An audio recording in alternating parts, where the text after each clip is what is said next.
पार्थ ने जो घड़ी मिहिर को दी है वही अब पूरी कहानी की दिशा बदलने वाली है। मिहिर को जैसे ही उस घड़ी पर नजर पड़ती है, उसके दिमाग में हादसे से ठीक पहले का हर दृश्य घूमने लगता है। उसे याद आता है कि यह वही घड़ी है जो उसने कुछ दिन पहले रणविजय के हाथ में देखी थी।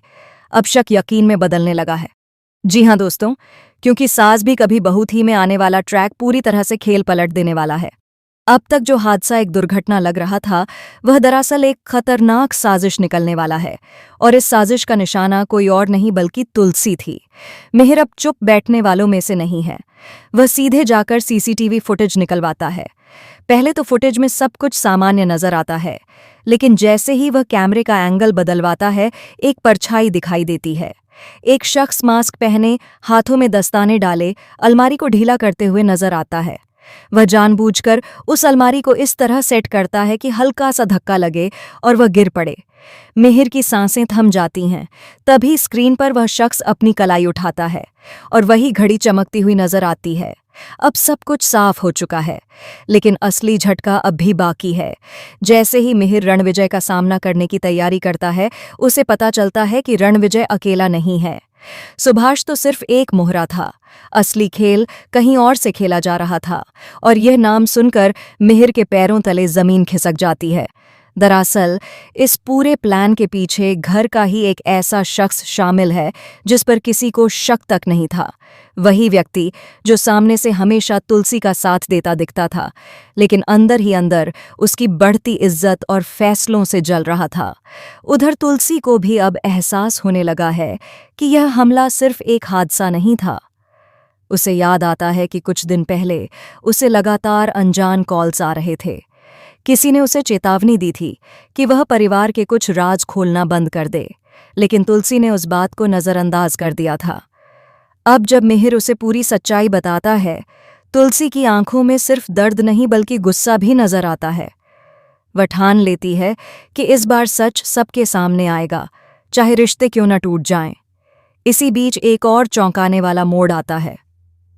गौतम, जिसने अपनी ही बहन के खिलाफ केस लड़ा था, अचानक मिहिर से मिलने आता है और कबूल करता है कि उसे ब्लैकमेल किया गया था। उसके पास कुछ ऐसे कागजात थे जो किसी बड़े घोटाले की तरफ इशारा करते थे। अगर वह केस न लड़ता तो उन कागजात को सार्वजनिक कर दिया जाता। अब सवाल यह है कि वह कागजात किसके खिलाफ थे। कहानी यहीं और उलझ जाती है। मिहिर जब उन फाइल्स को देखता है तो पता चलता है कि परिवार के बिजनेस में गड़बड़ी हुई है, और उस गड़बड़ी में रणविजय का नाम जरूर है, लेकिन उसके साथ किसी और का साइन भी मौजूद है। वह साइन देखकर मिहिर के होश उड़ जाते हैं। उधर रणविजय को जब पता चलता है कि घड़ी उसके खिलाफ सबूत बन चुकी है, तो वह सुभाष पर सारा इल्जाम डालने की कोशिश करता है। लेकिन सुभाष अब डर चुका है। उसे एहसास हो गया है कि अगर वह चुप रहा तो सारा दोष उसी पर आ जाएगा, और यहीं से कहानी में सबसे बड़ा धमाका होने वाला है। सुभाष सबके सामने सच बोलने का फैसला करता है। पूरे परिवार के सामने वह कबूल करता है कि उसने अलमारी को ढीला किया था, लेकिन उसके पीछे किसी और का आदेश था। जैसे ही वह उस असली मास्टरमाइंड का नाम लेने वाला होता है, अचानक घर की लाइट चली जाती है। अंधेरे में चीख की आवाज गूंजती है।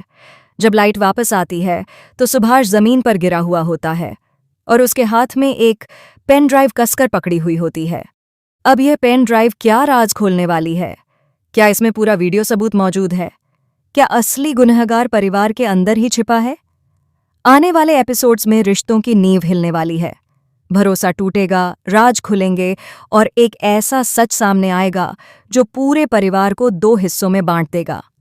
मिहिर और तुलसी अब सिर्फ अपने प्यार की नहीं, बल्कि सच और न्याय की लड़ाई लड़ने वाले हैं।